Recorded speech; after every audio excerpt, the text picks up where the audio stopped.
उम्मीदवार प्रत्याशी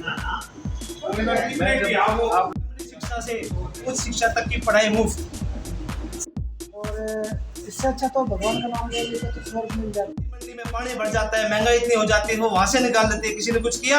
भारतीय जनता पार्टी ने तकरीबन सभी सच्चों को बोल दिया कि हमारे खिलाफ।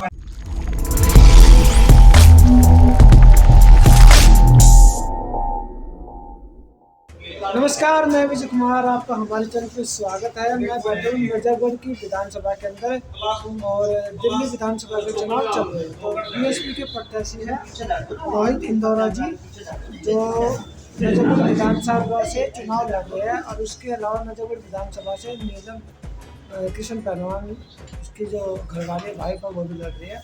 उसके अलावा आम आदमी पार्टी से तरुण यादव चुनाव लड़ रहे हैं। तो इनसे बात करेंगे कि मिर्जापुर विधानसभा में उन्होंने क्यों चुनी और अगर ये जीतते हैं या अपने वोटों से क्या डिमांड करते हैं, क्या चाहते हैं अपने वोटों से, और इनकी इच्छा क्या है आगे भविष्य में विधायक बनने के बाद, और क्या इनकी विचारधारा है।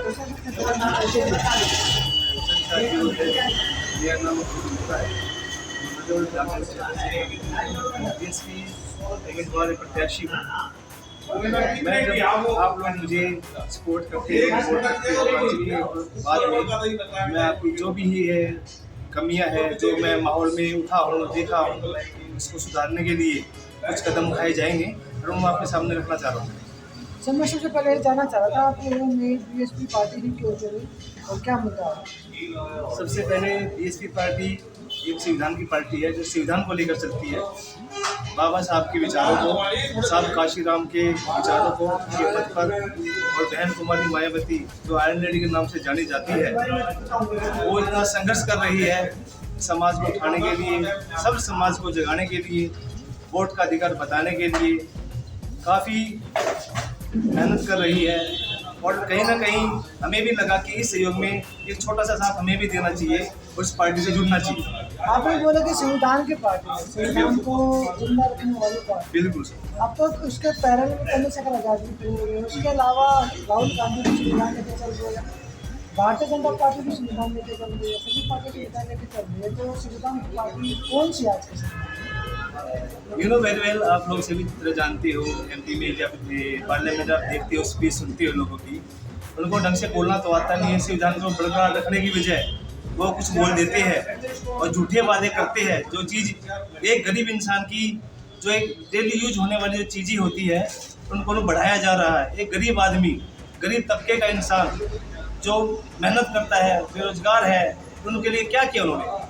जो मेहनती लोग हैं, दिहाड़ी मजदूरी करते हैं, एक सिलेंडर है, उनको कितना कीमत कितनी बढ़ा दी। अलग अलग राज्य में अलग अलग कीमतें हैं। दिल्ली में 1000 रुपये का, 1200 रुपये का, कहीं ऐसे कहीं कुछ झूठे वादे करते हैं। क्या संविधान में लिखा हुआ है कि गरीबों के लिए इतना कुछ किया जाना चाहिए? लोग रैलियां निकालते हैं, वो निकालते हैं, गरीब मजदूरों को भटकाते हैं। कोई रोजगार की बातें करता है? कोई नहीं करता। बच्चों की शिक्षा के लिए, रोजगार के लिए, पेंशन के लिए, नालियों को सुधारने के लिए वो बातें करता है। आज भी जब बारिश हो जाती है, नजफ विधानसभा क्षेत्र में इतनी बारिश हो जाती है कि रोड पानी से बह जाता है। आप लोग बहुत अच्छी तरह से जानते हो कि नजफ के हालात क्या है। तो एक चीज़ और भी है, भारतीय जनता पार्टी कह रही थी अगर हम जीत के आते हैं तो महिला को 250 को महीना देंगे, कांग्रेस को 250 को महीना देंगे, अरविंद केजरीवाल 2100 रुपये देगा। तो बीएसपी क्या है? सर जी, सबसे पहले तो मैं ये बताना चाहूँगा कि जो आम आदमी पार्टी अपने विचार रख रही है 2100 रुपये का, क्या 2100 रुपये अभी दिए जाने चाहिए थे या पहले दिए जाने चाहिए थे? जो बीजेपी ये वादा कर रही है, क्या वो 2100 के 2200 भी जाएगी? क्या उसके ऊपर और अमाउंट नहीं है? उसके ऊपर भी तो अमाउंट है ना। गरीबों को शिक्षा के लिए, रोजगार के लिए बातों करो ना। हम जब अपनी सत्ता में आएंगे, हम लोगों के रोजगार में बात करेंगे। कॉन्ट्रैक्ट बेस जो भर्तियाँ निकाली गई है उनको हम पक्का करेंगे। हमारे भाई जो एमसीडी में लगे हुए हैं 15-15 सालों से 10-10 हज़ार रुपये की नौकरी में, हम उनको पक्का करेंगे। नलियों को, नालों को पक्का करेंगे। जो यहाँ की जो समस्या है, क्योंकि मैं नजफगढ़ विधानसभा क्षेत्र का बच्चा हूँ, यहीं जन्मा हूँ, गरीब परिवार से हूँ, मुझे पता है बसों में क्या हालत होती है, फ्री के चक्कर में क्या क्या होता है बसों में, सब मुझे पता है। उसको सुधारने का पूरा प्रयास करेंगे। आप मुझे मौका दे के देखिए, मैं वो करूँगा, आप लोगों के बीच रह के करूँगा। तो आपके पास पंचायत में क्या लिखा हुआ है? हाँ, संविधान में जो प्रत्येक नागरिक को दिए गए मौलिक अधिकार, जो आप लोगों को पता नहीं है, मैं आप तक वो बातें रखना चाह रहा हूँ। प्राइमरी शिक्षा से उच्च शिक्षा तक की पढ़ाई मुफ्त, सरकारी व प्राइवेट अस्पतालों में इलाज मुफ्त होगा, कानून व्यवस्था चुस्त दुरुस्त होगी, प्रत्येक नागरिक को सुरक्षा की गारंटी मुफ्त होगी, हर परिवार को एक सरकारी नौकरी मुफ्त होगी, हर गरीब बेघर परिवार को 2 कमरे का मकान मुफ्त होगा। कहते नहीं करके दिखाते हैं, संविधान हमारी जान है, आरक्षण हमारी पहचान है, हमारा वोट राज तुम्हारा नहीं चलेगा, नहीं चलेगा, जो बहुजन की बात करेगा वो दिल्ली पर राज करेगा। बिजली पानी नौकरी दे न सकी जो सरकार निकम्मी है, जो सरकार निकम्मी है वो सरकार बदलनी है। जो जमीन सरकारी है वो जमीन हमारी है, बीएसपी की क्या पहचान, नीला झंडा हाथी निशान। बहुजन समाज पार्टी राजनीतिक दल से पहले महापुरुषों को द्वारा चलाए गए सामाजिक आंदोलन का एक राष्ट्रीय संगठन है। इस संगठन को हमें आगे बढ़ाना है और ये करके दिखाना। आप जीतने के बाद आपने बोला कि प्राइमरी से लेके पीजी फाइनल तक शिक्षा मुक्त करेंगे, सबको पक्की नौकरी दोगे और मकान भी दोगे, सब कुछ दोगे। लेकिन आज से कई साल पहले बहन मायावती जी ने बोला था कि हमारा जो मैनिफेस्टो संविधान है, आप ये बात अलग से बोल रहे हो। यानी ये संविधान में तो है। संविधान किसके लिए आप लोगों को पता है? संविधान किसके लिए? सबके लिए। मानते कौन हो? मानते कितने लोग संविधान को मानने वाले? कितने लोग बाबा साहब भीमराव अम्बेडकर के विचारों पे चलने वाले? क्या गरीबों के लिए संघर्ष नहीं किया उन्होंने? क्या गरीबों के लिए उत्तर प्रदेश में मायावती बहन जी ने कितना काम किया? क्या उन लोग भूल गए बातों को? इसको भी याद करना चाहिए। सब कुछ दिया है। क्या जो ये पार्टी है, बड़ी बड़ी पार्टी, उन्होंने क्या दिया? लैपटॉप देके लैपटॉप ले लिए, साइकिल देके साइकिल ले ली, फूल देके फूल ले लिया। फूल के नाम पर कीचड़ उछाला जा रहा है लोगों को, बहन बेटे के साथ बदतमीजी की जा रही है। कहाँ पर है? कौन संविधान को जिंदा रखने की बातें करता है? तो अमित शाह ने भी तो बोला था संविधान अम्बेडकर और इससे अच्छा तो भगवान का नाम ले लेते तो स्वर्ग मिल जाता। उसको कैसे देखते? देखिए जी, सबसे पहले लोग कहते हैं ठीक है, हम किसी की आस्था को ठेस नहीं पहुंचाएंगे, ये समाज है, समाज की आस्था अपनी अपनी जगह होती है। पर किसी इंसान ने ये कहा था कि सरस्वती है, सरस्वती माता है। ये किसी बहुत बड़े एडवोकेट ने कहा था कि सरस्वती माता है। बुक को माता बोल के सरस्वती माता कह के आगे बढ़ाया जा रहा है। सरस्वती माता नहीं है, सरस्वती बुक है, एक किताब है। उसको पढ़कर जो ज्ञान लिया जाता है, जो ज्ञान लिया जाता है, उसी से हमें अपने अधिकारों का पता चलता है। क्या जो मंदिर में बैठे देवी देवताएं हैं, क्या वो अपनी सुरक्षा खुद कर सकते हैं? कितने मंदिरों में चोरी होती है, एप्लीकेशन फायर होती है, किसको पकड़े? कहाँ पकड़े? वो जिम्मेवारी लेता है? कोई नहीं लेता जिम्मेवारी।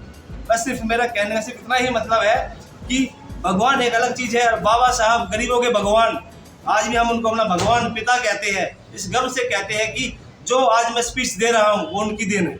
आप लोगों के जो सामने बैठा हूँ मैं, उनकी देन है। और जो मैं संघर्ष कर रहा हूँ ये उनकी देन है। और जो मैं आगे चलूंगा वो भी उनकी देन रहेगी। उनके कार्य पथ को आगे बढ़ाऊंगा, ये रोहित इंदौरा का वादा है। नजफगढ़ के वोटर्स को कैसे लुभाओगे या पटाओगे? सबसे पहली बात है, एक आम आदमी बदलाव चाहता है। एक गरीब तबके का इंसान जिसको महंगाई के तौर पे मारा जा चुका है, वो बदलाव चाहता है। महंगाई को कम करने की नीति है। वो चाहता है कि कोई नव युवक आए जो हमारी प्रॉब्लम को समझे। मैं गरीब परिवार का हूँ, मैं आपको बता चुका हूँ। मैं समाज में रहता हूँ, उठा हूँ, मुझे पता है क्या क्या समस्या है। चावल कहाँ था, चीनी कहाँ थी, आलू कहाँ थे, प्याज कहाँ थी, इसको कौन बताएगा? कोई नहीं बताता। सब क्या बात करते हैं, हम आपको ये देंगे, वो देंगे, ये करेंगे। किसी ने कुछ किया?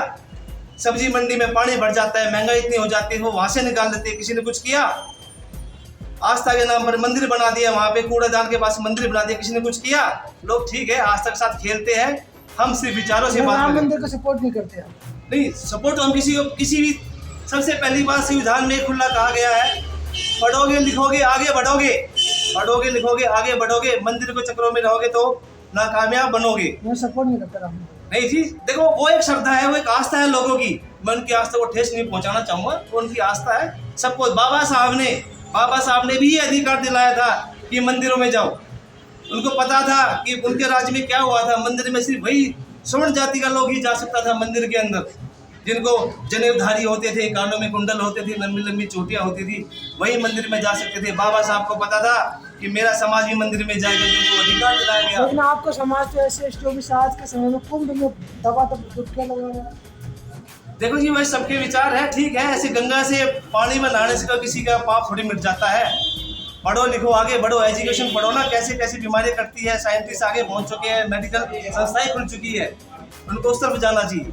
बहन मायावती दिल्ली आएगी? अगर आप लोग हमें मौका देते हैं तो बहन कुमारी मायावती मौका तो दे दिया ना, तो बिल्कुल आएगी जी, बिल्कुल आएगी। बहन कुमारी मायावती बिल्कुल आएगी और जोर शोर से आएगी प्रचार के लिए। प्रचार के लिए। देखिए जी, ऐसा है, पहले मेरा जो समाज है और वो मुझे चीज़ की आज्ञा देता है कि हम आगे आ रहे हैं, हम साथ में हैं, तो आकाश आनंद जी जो उनके उत्तराधिकारी है उनको हम बुलाएंगे और एक बड़ी रैली निकालेंगे यहाँ पे। तो चंद्रशेखर ने भी अपने प्रत्याशी उतारे, तो उनका मुकाबला कैसे करोगे? देखिए, सब बातें विचारों की है। मैं विचारधारी लोग, विचार तो उनके भी सेम आप जैसे थे। विचार देखिए जी, आप मुझे अच्छी तरह से जानते हो उनके विचार कैसे हैं कैसे नहीं है, वो क्या करते हैं क्या नहीं करते, कहाँ बैट बॉल खेलते हैं, कहाँ क्रिकेट खेलते हैं, किनसे मिलना जुलना है। बहन जी को बहुत इज्जत करते हैं ऐसे तो। नहीं, वो तो सबके आदर्श नेता है, वो तो इनकी इज्जत करेंगे क्योंकि उनको बोलने का अधिकार उनको दिलाया, उन्होंने कितनी फाइट करी है। उनका इतिहास, 4 बार मुख्यमंत्री रह चुकी बहन कुमारी मायावती, जिन्हें कितना संघर्ष कर रहा है समाज के लिए, वहाँ पे कितने पीड़ितों को उठाया है, कितने लोगों को जगाया वहाँ। उन्होंने जो संघर्ष किया है, जब तो ये उठे हैं चंद्रशेखर आजाद जी जो बोल रहे हैं बहन जी इज्जत, वो तो वो करेंगे और जिंदगी भर करेंगे। तो आम आदमी पार्टी को कैसे आप रोक पाओगे दिल्ली में, क्योंकि उनका बेस काफ़ी मजबूत हो चुका है, यहाँ तक कि भारतीय जनता पार्टी ने तकरीबन सभी सच्चों को बोल दिया कि हमारे खिलाफ जो भी खड़ा हो उनको बंद किया जाए जेल में। देखिए, वो तो आप अच्छी तरह से जानते हो कौन किसके घोटाले में जेल में गया है, आप अच्छी तरह जानते हो कितना घोटाला किया है। शराब के नाम पर हमारे गरीब लोगों को मारा गया है, कितना लोगों को दारू पिलाई गई, उन लोगों को उनका घर बर्बाद कर दिया, एजुकेशन सिस्टम खराब कर दिया, औरतें रोड पे आ गई। तो वो पार्टी शराब के नाम पर करती है। और आपको पता है, आपके जो मुख्यमंत्री साहब थे अरविंद केजरीवाल जी, वो जेल में भी रह के आए हैं। तो बस अब आपको जगना है, आपको समझना है कि किस इंसान को वोट देना है, कौन जगाएगा कौन नहीं जगाएगा, बस सब आपको समझना है। आखिरी सवाल आपसे मेरा यही कि आपका वोट क्यों दे और आपकी पार्टी का वोट क्यों दे? सबसे पहली बात, मेरा नाम रोहित इंदौरा है, मैं रोशन विहार पार्ट 2 नजफगढ़ क्षेत्र में एक निवासी हूँ। मेरी जन्मभूमि नजफगढ़ की है, एजुकेशन मेरी नजफगढ़ की है। मैंने ग्रेजुएशन किया हुआ है यूनिवर्सिटी ऑफ दिल्ली से। मैंने वो चीज़ें देखी है, वो चीज़ें फील की है, महसूस किया है मुझे कि मेरे समाज में, मेरे लोगों में क्या हो रहा है क्या नहीं हो रहा है। और मैं चाहता हूँ आप लोग मुझे मौका देंगे, मैं बदलाव करूँगा, क्योंकि मैं एक पढ़ा लिखा नवयुवक हूँ। मेरे साथियों जो पढ़े लिखे, वोट आपका रहेगा, पहचान आपकी है, मैं तो सिर्फ साथ चलूँगा। आप मुझे मौका दें और इस बदलाव में मेरी सहायता करें। तो ये थे रोहित इंदौरा जी, जो बीएसपी से नजफगढ़ विधानसभा से चुनाव लड़ रहे हैं। तो उन्होंने अपने विचार भी रखे, उन्होंने जो मेन फोकस किया वो संविधान पे किया।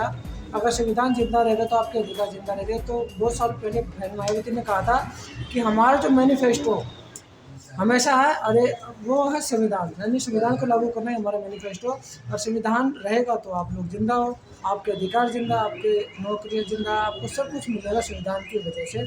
और संविधान को आगे रखकर ही ये लोग भी वोट मांग रहे हैं और संविधान इनका मैनिफेस्टो। तो मुझे दीजिए इजाज़त, धन्यवाद। और वीडियो को लोगों तक जरूर पहुँचाएँ ताकि लोगों को पता लगे कि संविधान को सिर्फ जिंदा रखने का काम करने वाली और संविधान का निर्माण करने वाली एक ही पार्टी है, बहुजन समाज पार्टी। और उनके पीछे जो खड़े हैं वो है बाबा साहब अम्बेडकर, और उनके आगे भी जो खड़े हैं वही बाबा साहब अम्बेडकर, जिन्होंने संविधान रचा था। तो संविधान को बचाना है तो आपको बीएसपी को वोट करना पड़ेगा। तो मुझे दीजिए इजाज़त है।